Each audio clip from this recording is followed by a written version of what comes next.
Disclaimer. This book may contain content that is considered historically inaccurate or culturally insensitive by modern standards.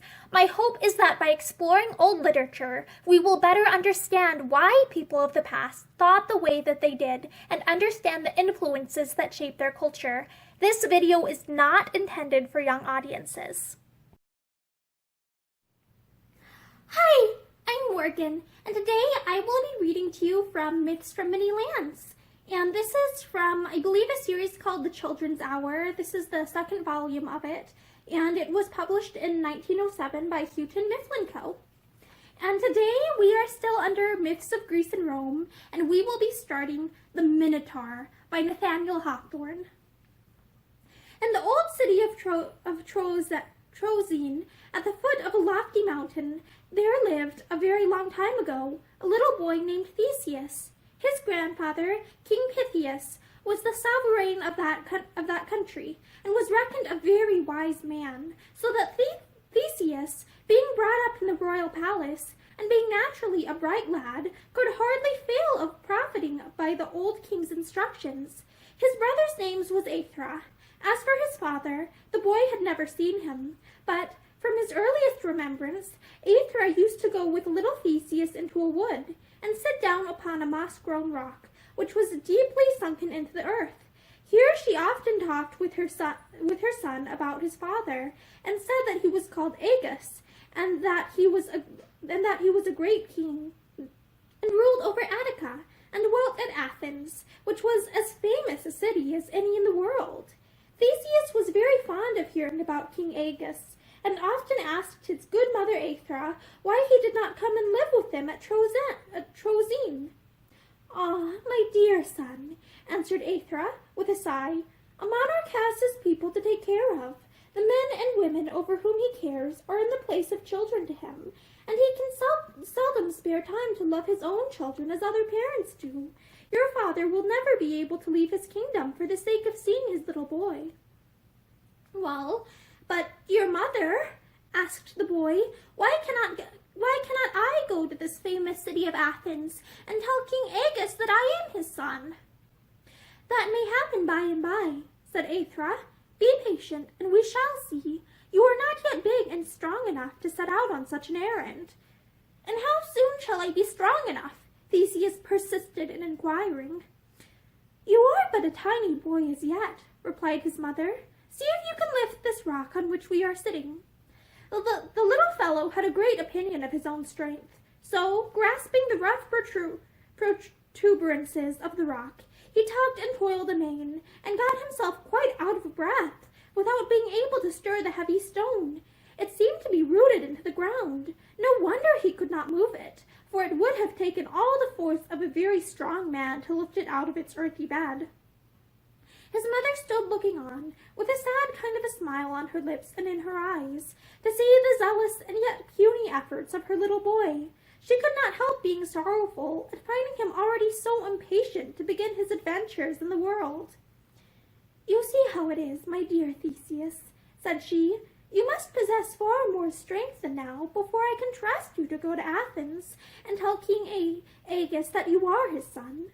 But when you can lift this rock and show me what is hidden beneath it, I promise you my permission to depart."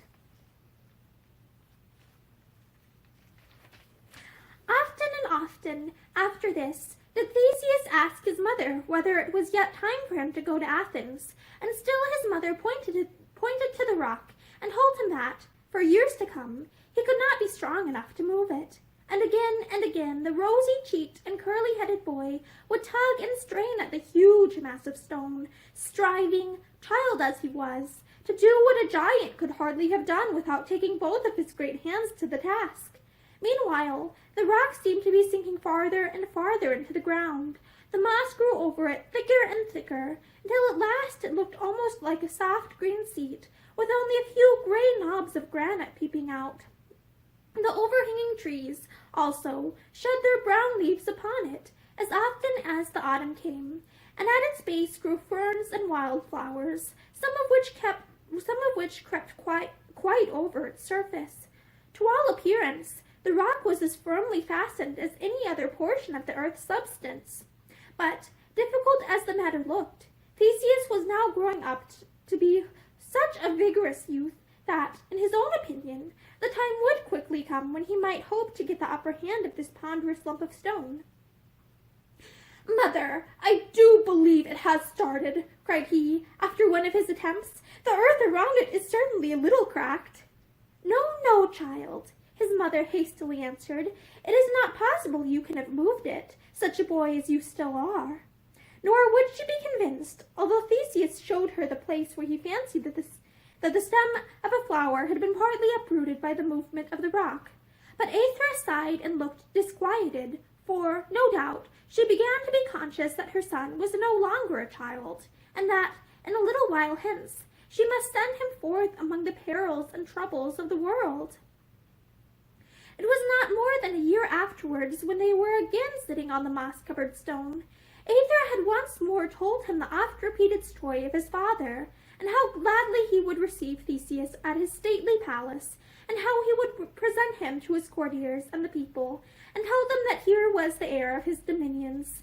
The eyes of Theseus glowed with enthusiasm, and he would hardly sit still to hear his mother speak. "Dear Mother Aethra," he exclaimed, "I never felt half so strong as now. I am no longer a child, nor a boy, nor a mere youth. I feel myself a man. It is now time to make one earnest trial to remove the stone." "Ah, my dear Theseus," replied his mother, "not yet, not yet." "Yes, mother," said he resolutely, "the time has come." Then Theseus bent himself in good earnest to the task, and strained every sinew, with manly strength and resolution. He put his whole brave heart into the effort. He wrestled with the big and sluggish stone, as if it had been a living enemy. He heaved, he lifted, he resolved now to succeed, or else to perish there, and let the rock be his monument forever. Aethra stood gazing at him, and clasped her hands, partly with a mother's pride, and partly with a mother's sorrow. The great rock stirred. Yes, it was raised slowly from the bedded moss and earth, uprooting the shrubs and flowers along with it, and was turned upon its side. Theseus had conquered! While taking breath, he looked joyfully at his mother, and she smiled upon him through her tears. "Yes, Theseus," she said, "the time has come, and you must stay no longer at my side. See what King Aegus, your royal father, left for you beneath the stone, when he lifted it in his mighty arms, and laid it on the spot whence you have now removed it." Theseus looked, and saw that the rock had been placed over another slab of stone, containing a cavity within it, so that it somewhat resembled a roughly made chest or coffer, of which the upper mass had served as the lid. Within the cavity lay a sword, with a golden hilt, and a pair of sandals. "This was your father's sword," said Aethra, "and those were his sandals. When he went to be the king of Athens, he bade me treat you as a child until you should prove yourself a man by lifting this heavy stone. That task being accomplished, you are to put on his sandals, in order to follow in your father's footsteps, and to gird on his sword, so that you may fight giants and dragons, as King Aegus did in his youth." "I will set out for Athens this very day," cried Theseus. But his mother persuaded him to stay a day or two longer, while she got ready some necessary articles for his journey. When his grandfather, the wise King Pythias, heard that Theseus intended to present himself at his father's palace, he earnestly advised him to get on board of a vessel and go by sea, because he might thus arrive within 15 miles of Athens, without either fatigue or danger. "The roads are very bad by land," quoth the venerable king, "and they are terribly infested with robbers and monsters. A mere lad like Theseus is not fit to be trusted on such a perilous journey all by himself. No, no, let him go by sea." But when Theseus heard of robbers and monsters, he pricked up his ears, and was so much the more eager to take the road along which they were to be met with. On the third day, therefore, he bade a respectful farewell to his grandfather, thanking him for all his kindness, and, after affectionately embracing his mother, he set forth, with a good many of her tears glistening on his cheeks, and some, if the truth must be told, that had gushed out of his own eyes. But he let the sun and wind dry them, and walked stoutly on, playing with the golden hilt of his sword, and taking very manly strides in his father's sandals. I cannot stop to tell you hardly any of the adventures that befell Theseus on the road to Athens.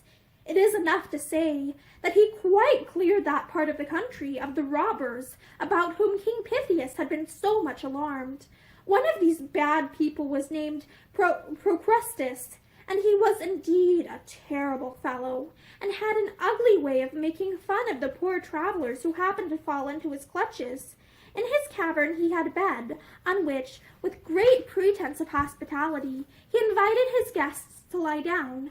But if they happened to be shorter than the bed, this wicked villain stretched them out by main force, or if they were too long, he lopped off their heads or feet, and laughed at what he had done as an excellent joke.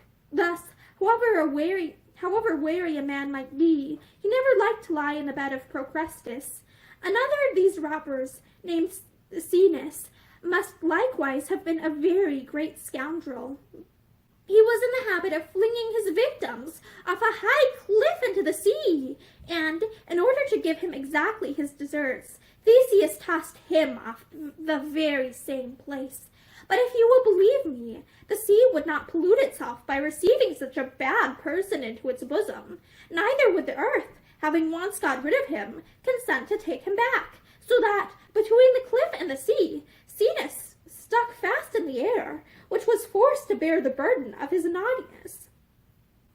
After these memorable deeds, Theseus heard of an enormous sow, which ran wild, and was the terror of all the farmers round about, and, as he did not consider himself above doing any good thing that came in his way, he killed this monstrous creature, and gave the carcass to the poor people for bacon.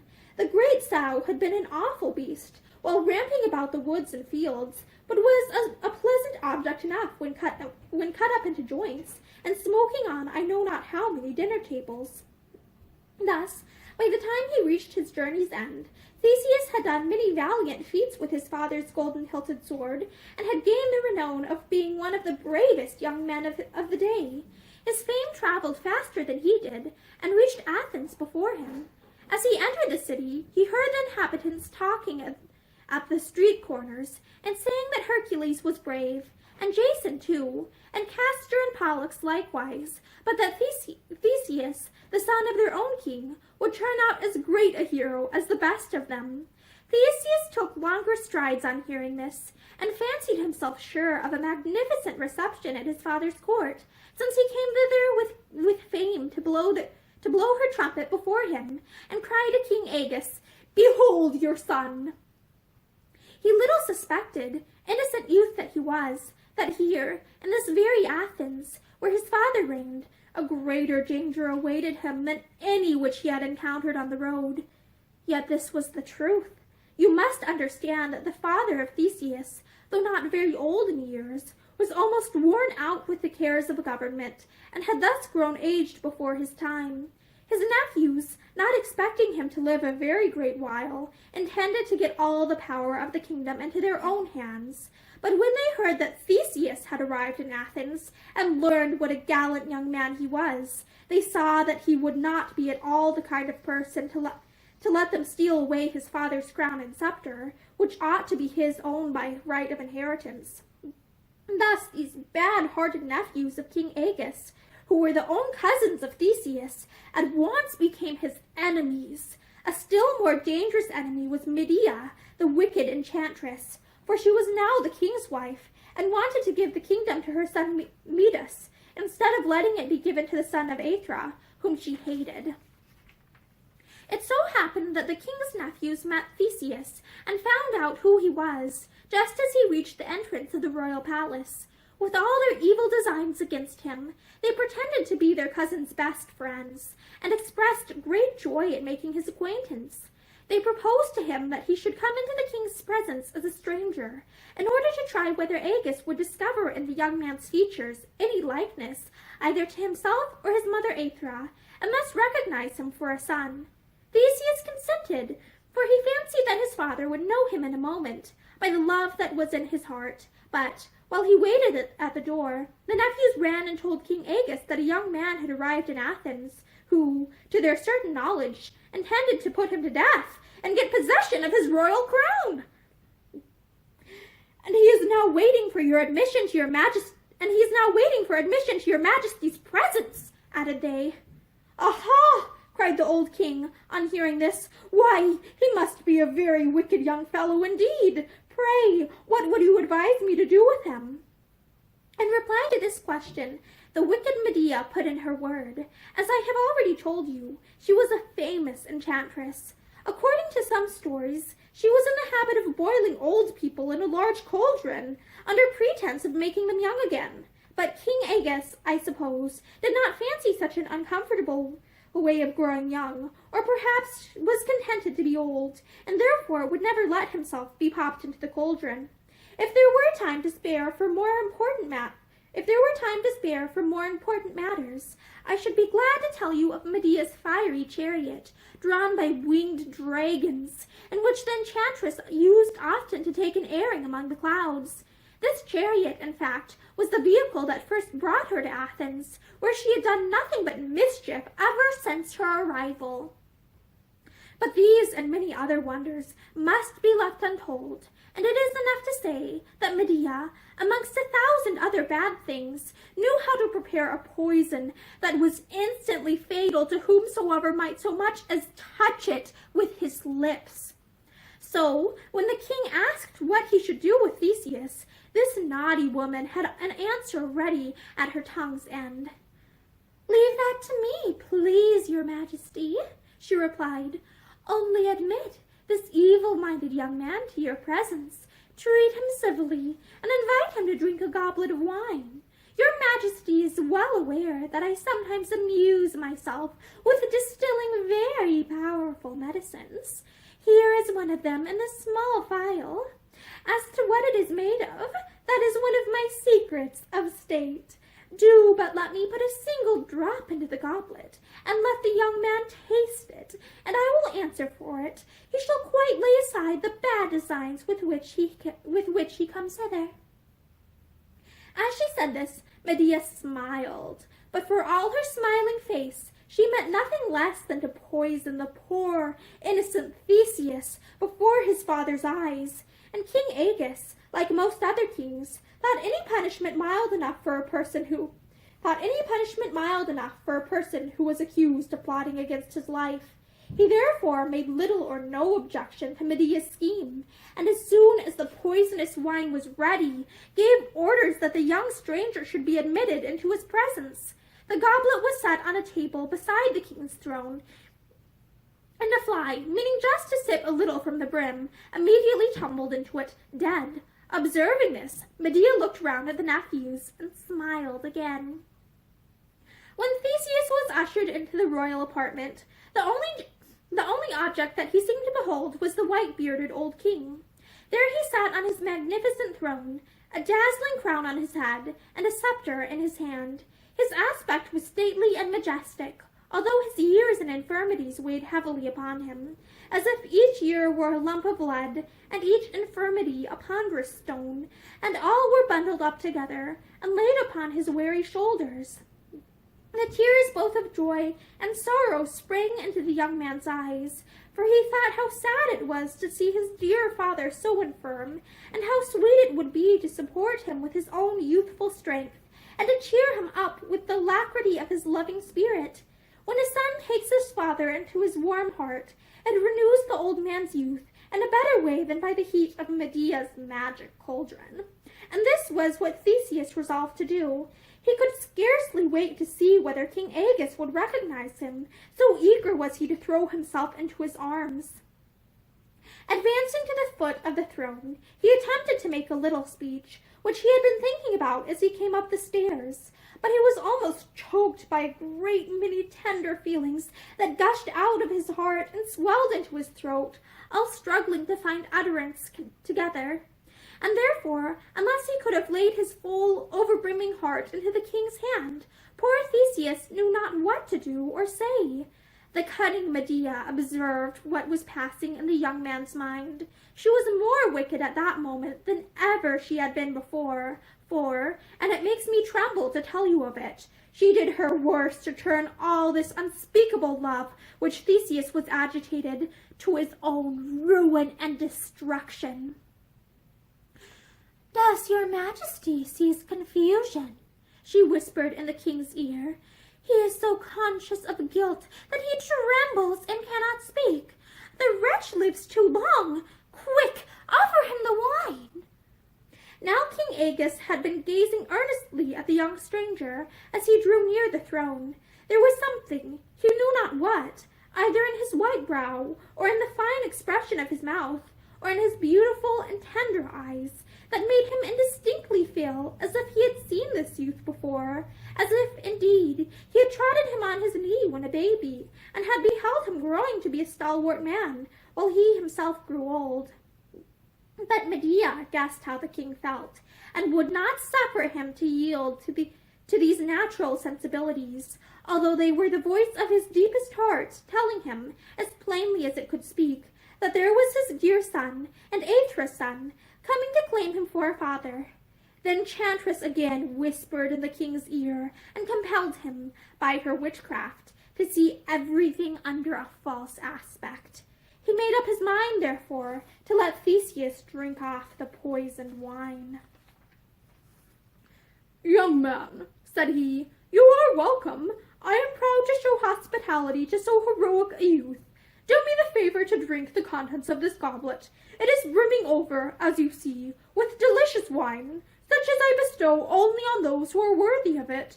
None is more worthy to quaff it than yourself." So saying, King Aegeus took the golden goblet from the table, and was about to offer it to Theseus, but, partly through his infirmities, and partly because it seemed so sad a thing to take away this young man's life, however wicked he might be, and partly, no doubt, because his heart was wiser than his head, and quaked within him at the thought of what he was going to do. For all these reasons, the king's hand trembled so much that a great deal of the wine slopped over. In order to strengthen his purpose, and fearing lest the whole of the precious poison should be wasted, one of his nephews now whispered to him, "Has your majesty any doubt of the stranger's guilt? There is the very sword with which he meant to slay you. How sharp and bright and terrible it is! Quick, let him taste the wine, or perhaps he may do the deed even yet." At these words, Aegeus drove every thought and feeling out of his breast, except the one idea of how justly the young man deserved to be put to death. He sat erect on his throne, and held out the goblet of wine with a steady hand, and bent on Theseus a frown of kingly severity, for, after all, he had too noble a spirit to murder even a treacherous enemy with a deceitful smile upon his face. "Drink," said he, in the stern tone with which he was wont to condemn a criminal to be beheaded. "You have well deserved of me such wine as this." Theseus held out his hand to take the wine, but before he touched it, King Aegeus trembled again. His eyes had fallen on the gold-hilted sword that hung at the young man's side. He drew back the goblet. "That sword!" he cried. "How came you by it?" "It was my father's sword," replied Theseus, with a tremulous voice. "These were his sandals. My dear mother, her name is Aethra, told me his story while I was yet a child, but it is only a month since I grew strong enough to lift the heavy stone, and take the sword and sandals from beneath it, and come to Athens to seek my father." "My son! My son!" cried King Aegeus, flinging away the fatal goblet, and tottering down from the throne to fall into the arms of Theseus. "Yes, these are Aethra's eyes. It is my son!" I have quite forgotten what became of the king's nephews, but when the wicked Medea saw this new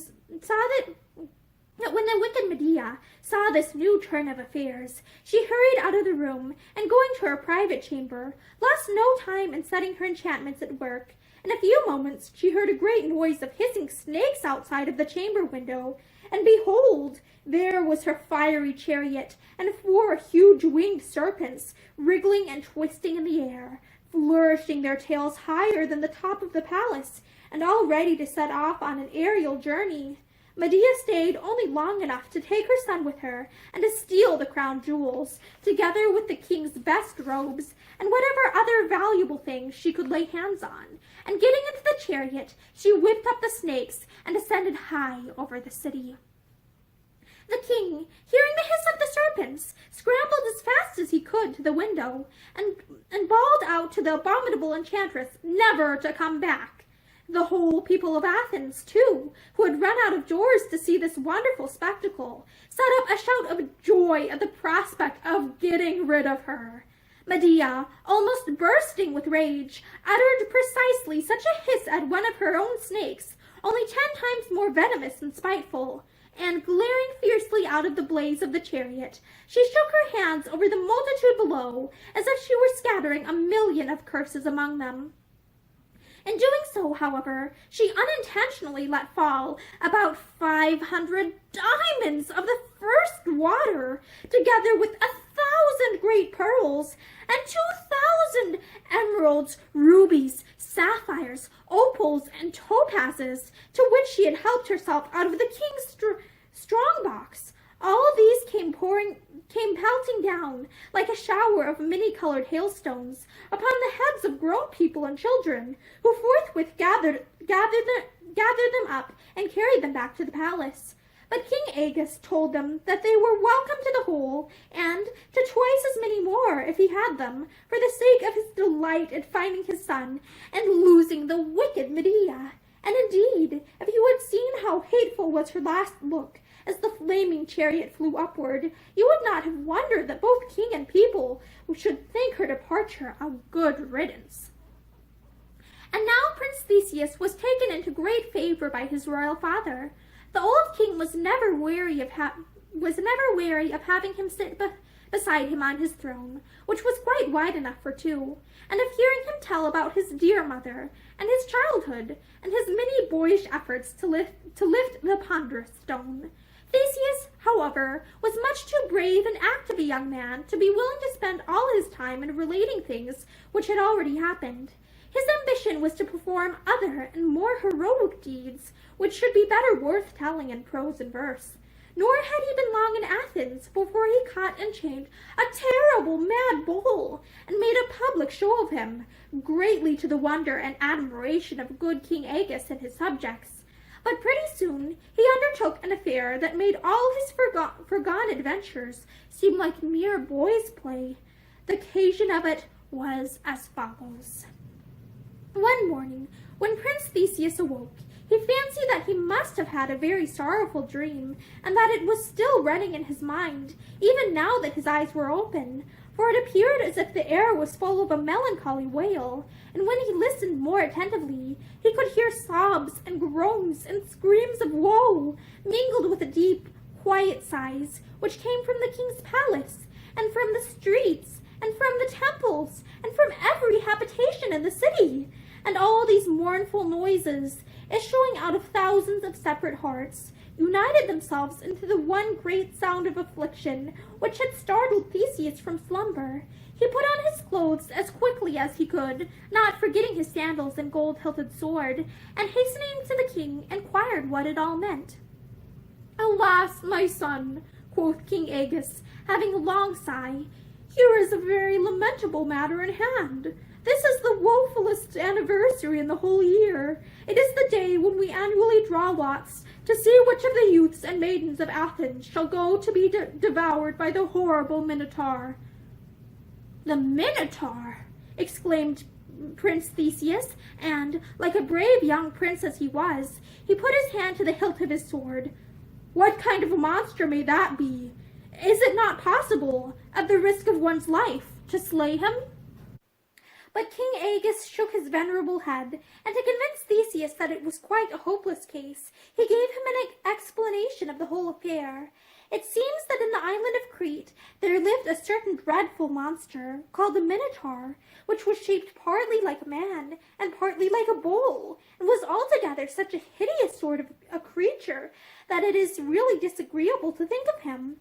If he were suffered to exist at all, it should have been on some desert island, or in the duskiness of some deep cavern, where nobody would ever be tormented by his abominable aspect. But King Minos, who reigned over Crete, laid out a vast deal of money in building a habitation for the Minotaur, and took great care of his health and comfort, merely for mischief's sake. A few years before this time, there had been a war between the city of Athens and the island of Crete, in which the Athenians were beaten and compelled to beg for peace. No peace could they obtain, however, except on condition that they should send 7 young men and 7 maidens every year to be devoured by the pet monster of the cruel King Minos. For 3 years past, this grievous calamity had been borne, and the sobs and groans and shrieks with which the city was now filled were caused by the people's woe, because the fatal day had come again, when the 14 victims were to be chosen by lot, and the old people feared lest their sons or daughters might be taken, and the youths and damsels dreaded lest they themselves might be destined to glut the ravenous maw of that detestable man-brute. But when Theseus heard the story, he straightened himself up, so that he seemed taller than ever before, and as for his face, it was indignant, despiteful, bold, tender, and compassionate, all in one look. "Let the people of Athens this year draw lots for only 6 young men instead of 7, said he. "I will myself be the 7th, and let the Minotaur devour me if he can." "Oh, my dear son," cried King Agus, "why should you expose yourself to this horrible fate? You are a royal prince, and have a right to hold yourself above the destinies of common men." "It is because I am a prince, your son, and the rightful heir of your kingdom, that I freely take upon me the calamity of your subjects," answered Theseus. "And you, my father, being king over this people, and answerable to heaven for their welfare, are bound to sacrifice what is dearest to you, rather than the son or daughter of the poorest citizen should come to any harm." The old king shed tears, and besought Theseus not to leave him desolate in his old age, more especially as he had but just begun to know the happiness of possessing a good and valiant son. Theseus, however, felt that he was in the right, and therefore would not give up his resolution, but he assured his father that he did not intend to be eaten up, unresistingly, like a sheep, and that, if the Minotaur devoured him, it should not be without a battle for his dinner. And finally, since he could not help it, King Agus consented to let him go. So a vessel was got ready, and rigged with black sails, and Theseus, with 6 other young men, and 7 tender and beautiful damsels, came down to the harbor to embark. A sorrowful multitude accompanied them to the shore. There was the poor old king, too, leaning on his son's arm, and looking as if his single heart held all the grief of Athens. Just as Prince Theseus was going on board, his father bethought himself of one last word to say. "My beloved son," said he, grasping the prince's hand, "you observe that the sails of this vessel are black, as indeed they ought to be, since it goes upon a voyage of sorrow and despair. Now, being weighed down with infirmities, I know not whether I can survive till the vessel shall return, but as long as I do live, I shall creep daily to the top to yonder cliff, to watch if there be a sail upon the sea. And, dearest Theseus, if by some happy chance you should escape the jaws of the Minotaur, then tear down those dismal sails, and hoist others that shall be bright as the sunshine. Beholding them on the horizon, myself and all the people will know that you are coming back victorious, and will welcome you with such a festal uproar as Athens never heard before." Theseus promised that he would do so. Then, going on board, the mariners trimmed the vessel's black sails to the wind, which blew faintly off the shore, being pretty much made up of the sighs that everybody kept pouring forth on this melancholy occasion. But by and by, when they had got fairly out to sea, there came a stiff breeze from the northwest, and drove them along as merrily over the white-capped waves as if they had been going on the most delightful errand imaginable. And though it was a sad business enough, I rather question whether 14 young people, without any old persons to keep them in order, could continue to spend the whole time of the voyage in being miserable. There had been some few dances upon the undulating deck, I suspect, and some hearty bursts of laughter, another such unseasonable merriment among the victims, before the high, blue mountains of Crete began to show themselves among the far-off clouds. That sight, to be sure, made them all very grave again.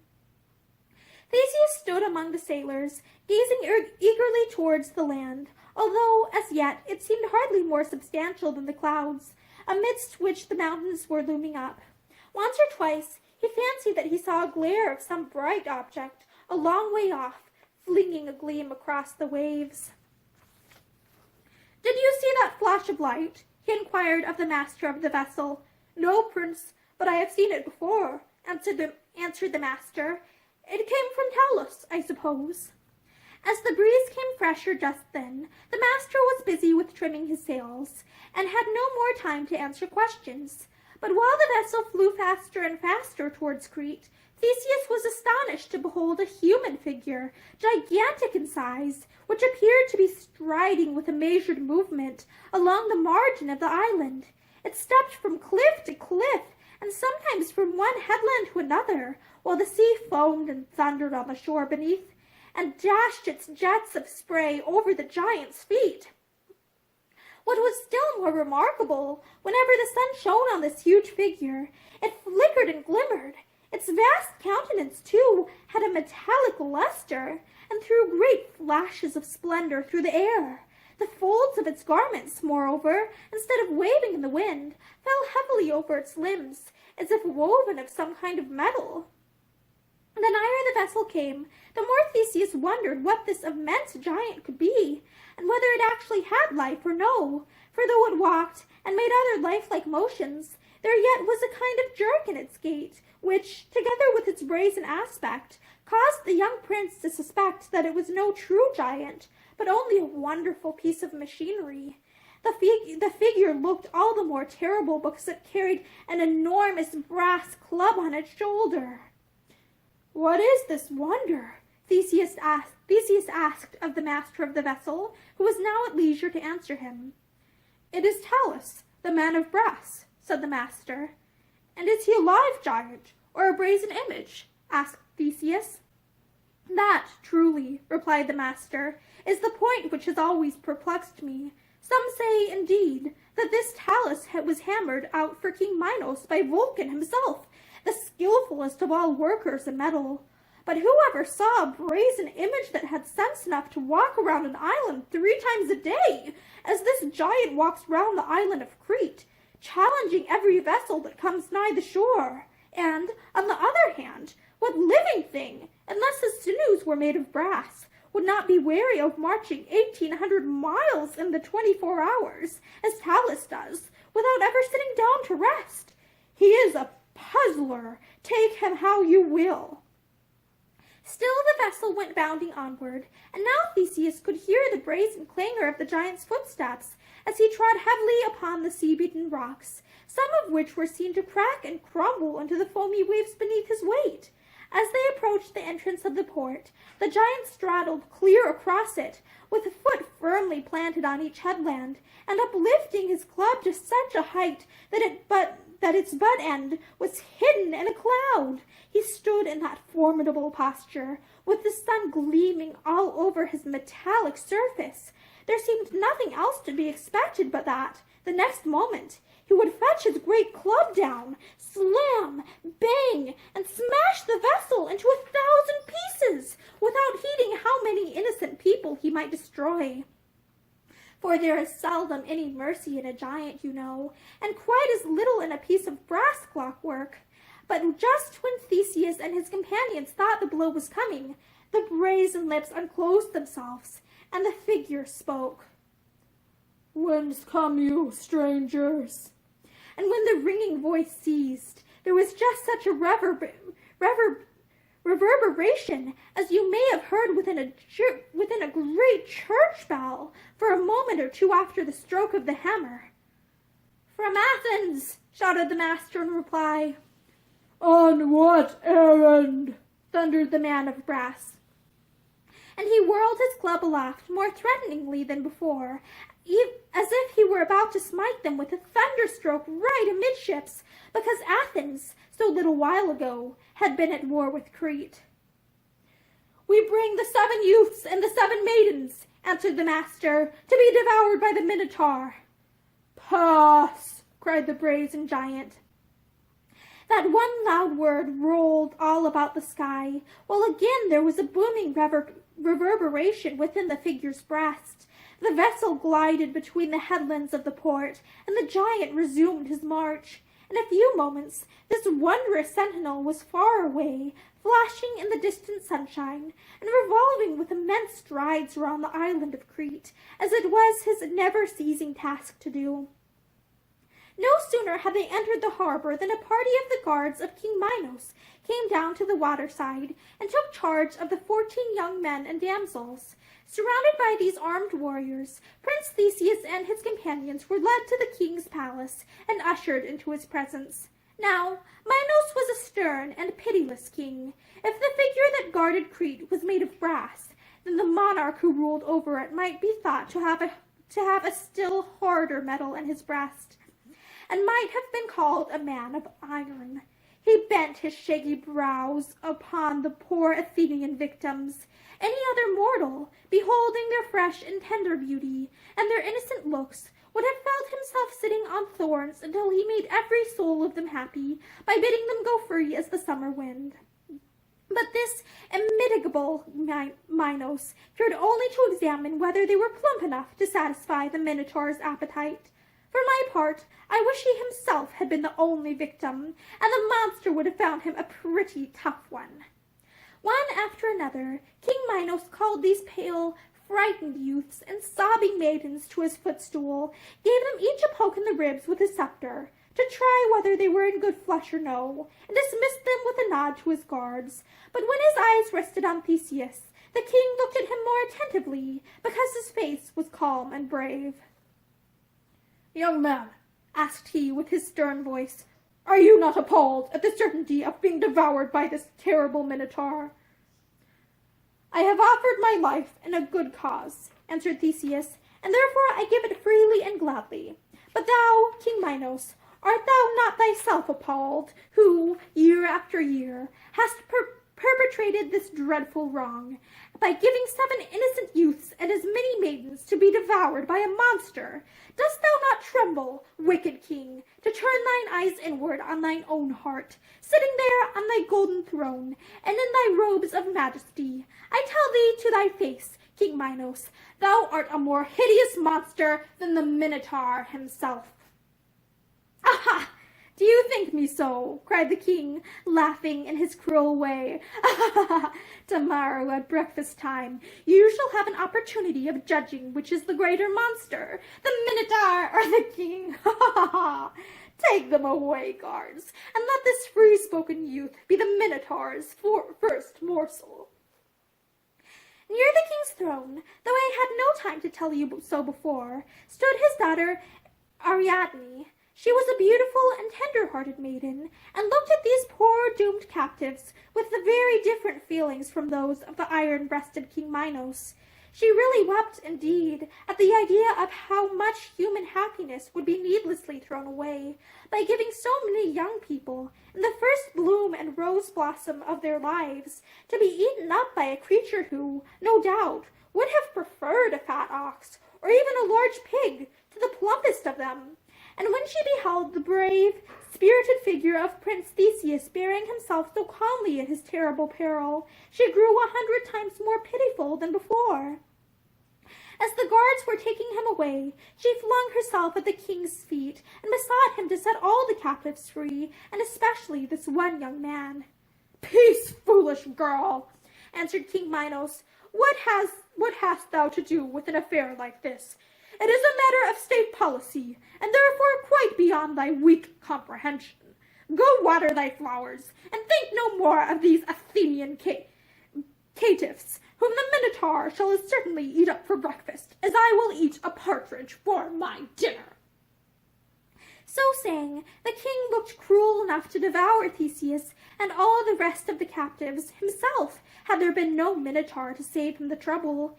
As he would hear not another word in their favor, the prisoners were now led away and clapped into a dungeon, where the jailer advised them to go to sleep as soon as possible, because the Minotaur was in the habit of calling for breakfast early.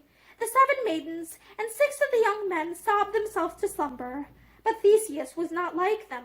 He felt conscious that he was wiser and braver and stronger than his companions, and that therefore he had the responsibility of all their lives upon him, and must consider whether there was no way to save them, even in this last extremity. So he kept himself awake, and paced to and fro across the gloomy dungeon in which they were shut up. Just before midnight, the door was softly unbarred, and the gentle Ariadne showed herself, with a torch in her hand. "Are you awake, Prince Theseus?" she whispered. "Yes," answered Theseus. "With so little time to live, I do not choose to waste any of it in sleep." "Then follow me," said Ariadne, "and tread softly."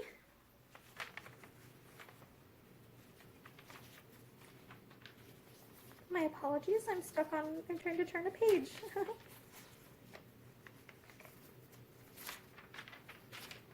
And tread softly. What had become of the jailer and the guards, Theseus never knew. But however that might be, Ariadne opened all the doors, and led him forth from the darksome prison into the pleasant moonlight. "Theseus," said the maiden, "you can now get on board your vessel, and sail away for Athens." "No," answered the young man, "I will never leave Crete unless I can first slay the Minotaur, and save my poor companions, and deliver Athens from this cruel tribute." "I knew that this would be your resolution," said Ariadne. "Come then with me, brave Theseus. Here is your own sword, which the guards deprived you of. You will need it, and pray heaven you may use it well." Then she led Theseus along by the hand until they came to a dark, shadowy grove, where the moonlight wasted itself on the tops of the trees, without shedding hardly so much as a glimmering beam upon their pathway. And after going a good way through this obscurity, they reached a high marble wall, which was overgrown with creeping plants that made it shaggy with their verdure.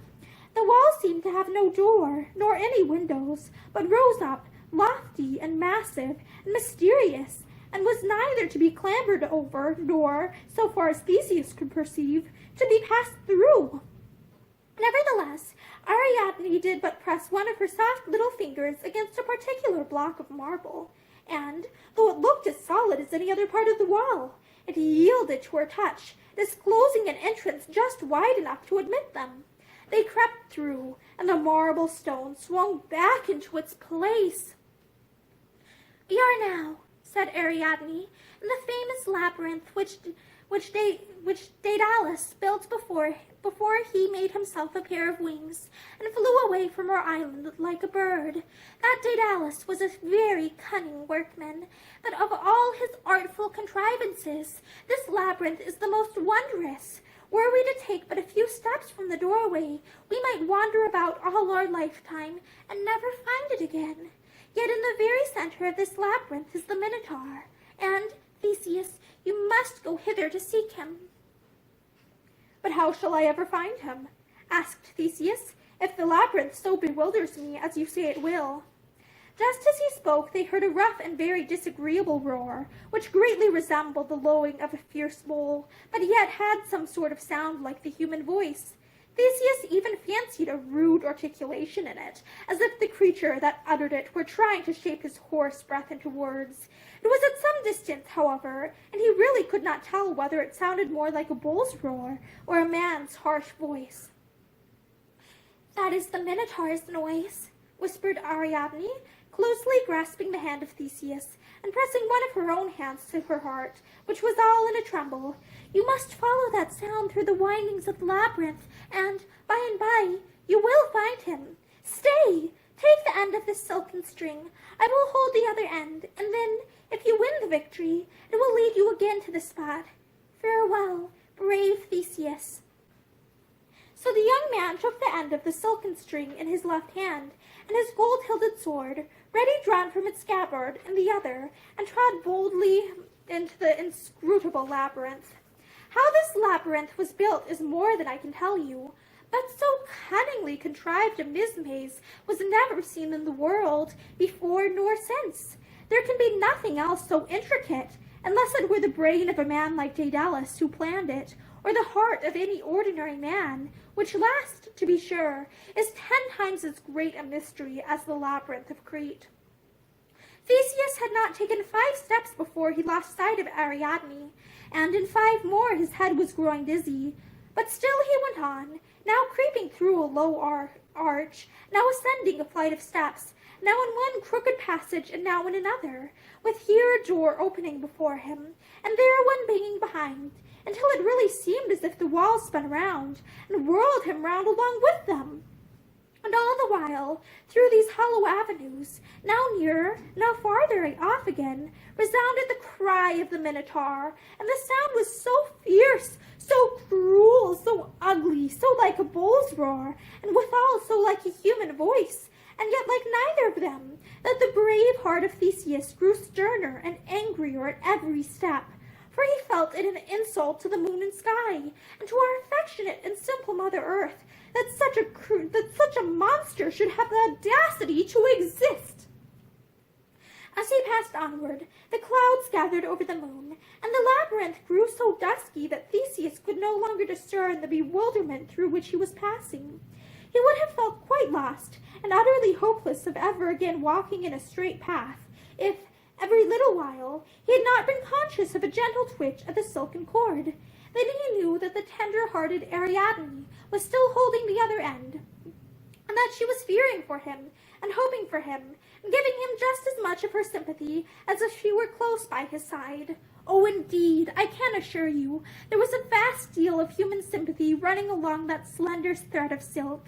But still he followed the dreadful roar of the Minotaur, which now grew louder, and finally so very loud that Theseus fully expected to come close upon him at every new zigzag and wriggle of the path. And at last, in an open space, at the very center of the labyrinth, he did discern the hideous creature. Sure enough, what an ugly monster it was! Only his horned head belonged to a bull, and yet somehow or other he looked like a bull all over, preposterously waddling on his hind legs, or, if you happened to view him in another way, he seemed wholly a man, and all the more monstrous for being so.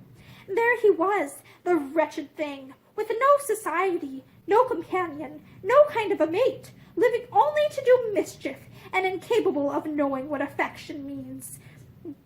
Theseus hated him, and shuddered at him, and yet could not but be sensible of some sort of pity, and all the more, the uglier and more detestable the creature was, for he kept striding to and fro in a solitary frenzy of rage, continually emitting a hoarse roar, which was oddly mixed up with half-shaped words, and after listening a while, Theseus understood that the Minotaur was saying to himself how miserable he was, and how hungry, and how he hated everybody, and how he longed to eat up the human race alive. Ah, the bull-headed villain! And oh, my good little people, you will perhaps see one of these days, as I do now, that every human being who suffers anything evil to get into his nature, or to remain there, is a kind of Minotaur, an enemy of his fellow creatures, and separated from all good companionship, as this poor monster was. Was Theseus afraid? By no means, my dear auditors. What, a hero like Theseus afraid? Not had the Minotaur had 20 bull-heads instead of one. Bold as he was, however, I rather fancy that it strengthened his valiant heart, just as at this crisis, to feel a tremulous twitch at the silken cord, which he was still holding in his left hand. It was as if Ariadne was giving him all her might and courage, and much as he already had, and little as she had to give, and made his own seem twice as much. And to confess the honest truth, He needed the hole, for now the Minotaur, turning suddenly about, caught sight of Theseus, and instantly lowered his horribly sharp horns, exactly as a mad bull does when he means to rush against an enemy. At the same time, he belched forth a tremendous roar, in which there was something like the words of a human language, but all disjointed and shaken to pieces by passing through the gullet of a miserably enraged brute. Theseus could only guess what the creature intended to say, and that rather by his gestures than his words, for the Minotaur's horns were sharper than his wits, and of a great deal more service to him than his tongue, but probably this was the sense of what he uttered. And here's an illustration. It says, "The awful fight between Theseus and the Minotaur." And it looks like that's Theseus fighting with the Minotaur, who has a head like a bull. "Ah, wretch of a human being, I'll stick my horns through you and toss you 50 feet high and eat you up the moment you come down." "Come on then, and try it," was all that Theseus deigned to reply, for he was far too magnanimous to assault his enemy with insolent language. With more words on either side, there ensued the most awful fight between Theseus and the Minotaur that ever happened beneath the sun or moon. I really know not how it might have turned out, if the monster, in his first headlong rush against Theseus, had not missed him by a hair's breadth and broken one of his horns short off against the stone wall. On this mishap, he bellowed so intolerably that a part of the labyrinth tumbled down, and all the inhabitants of Crete mistook the noise for an uncommonly heavy thunderstorm. Smarting with the pain, he galloped around the open space in so ridiculous a way that Theseus laughed at it long afterwards, though not precisely at the moment. After this, the two antagonists stood valiantly up to one another, and fought sword to horn for a long while. At last the Minotaur made a run at Theseus, grazed his left side with his horn, and flung him down, and thinking that he had stabbed him to the heart, he cut a great caper in the air, opened his bull mouth from ear to ear, and prepared to snap his head off. But Theseus by this time had leapt up, and caught the monster off his guard. Fetching a sword stroke at him with all his force, he hit him fair upon the neck, and made his bull head skip 6 yards from his human body, which fell down flat upon the ground. So now the battle was ended. Immediately the moon shone out as brightly as if all the troubles of the world, and all the wickedness and ugliness that infest human life, were past and gone forever. And Theseus, as he leaned on his sword, taking breath, felt another twitch of the silken cord, for all through the terrible encounter he had held it fast in his left hand. Eager to let Ariadne know of his success, he followed the guidance of the thread, and soon found himself at the entrance of the labyrinth. "Thou hast slain the monster!" cried Ariadne, clasping her hands. "Thanks to thee, dear Ariadne," answered Theseus, "I return victorious." "Then," said Ariadne, "you must quickly summon thy friends, and get them and thyself on board the vessel before dawn. If morning finds thee here, my father will avenge the Minotaur." To make my story short, the poor captives were awakened, and hardly knowing whether it was not a joyful dream, were told of what Theseus had done, and that they must set sail for Athens before daybreak. Hastening down to the vessel, they all clambered on board, except Prince Theseus, who lingered behind them on the strand, holding Ariadne's hand clasped in his own. "Dear maiden," said he, "thou wilt surely go with us. Thou art too gentle and sweet a child for such an iron-hearted father as King Minos. He cares no more for thee than a granite rock cares for the little flower that grows in one of its crevices.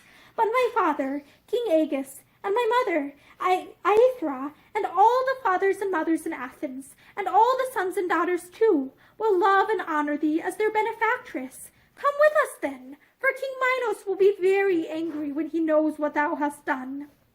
Now, some low-minded people who pretend to tell the story of Theseus and Ariadne have the face to say that this royal and honorable maiden did really flee away under cover of the night with stranger whose life she had preserved. They say, too, that Prince Theseus, who would have died sooner than wrong the meanest creature in the world, ungratefully deserted Ariadne on a solitary island where the vessel touched on its voyage to Athens. But had the noble Theseus heard these falsehoods, he would have served their slanderous authors as he served the Minotaur. Here is what Ariadne answered when the brave Prince of Athens besought her to accompany him. "No, Theseus," the maiden said, pressing his hand and then drawing back a step or two. "I cannot go with you. My father is old and has nobody but myself to love him. Hard as you think his heart is, it would break to lose me. At first King Minos will be angry, but he will soon forgive his only child, and by he will rejoice, I know, that no more youths and maidens must come from Athens to be devoured by the Minotaur. I have saved you, Theseus, as much for my father's sake as for your own. Farewell. Heaven bless you."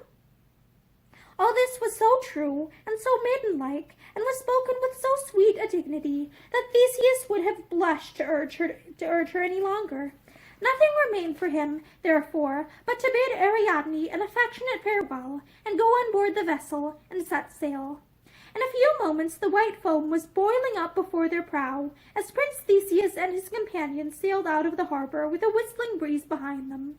Talus, the brazen giant, on his never-ceasing sentinel's march, happened to be approaching that part of the coast, and they saw him by the glimmering of the moonbeams on his polished surface, while he was yet a great way off. As the figure moved like clockwork, however, and could neither hasten his enormous strides nor hold them back, he arrived at the port when they were just beyond the reach of his club. Nevertheless, straddling from headland to headland, as his custom was, Talus attempted to strike a blow at the vessel, and, overreaching himself, tumbled at full length into the sea, which splashed high over his gigantic shape, as when an iceberg turns a somerset. There he lies yet, and whoever desires to enrich himself by means of brass had better go thither with a diving bell, and fish up Talus.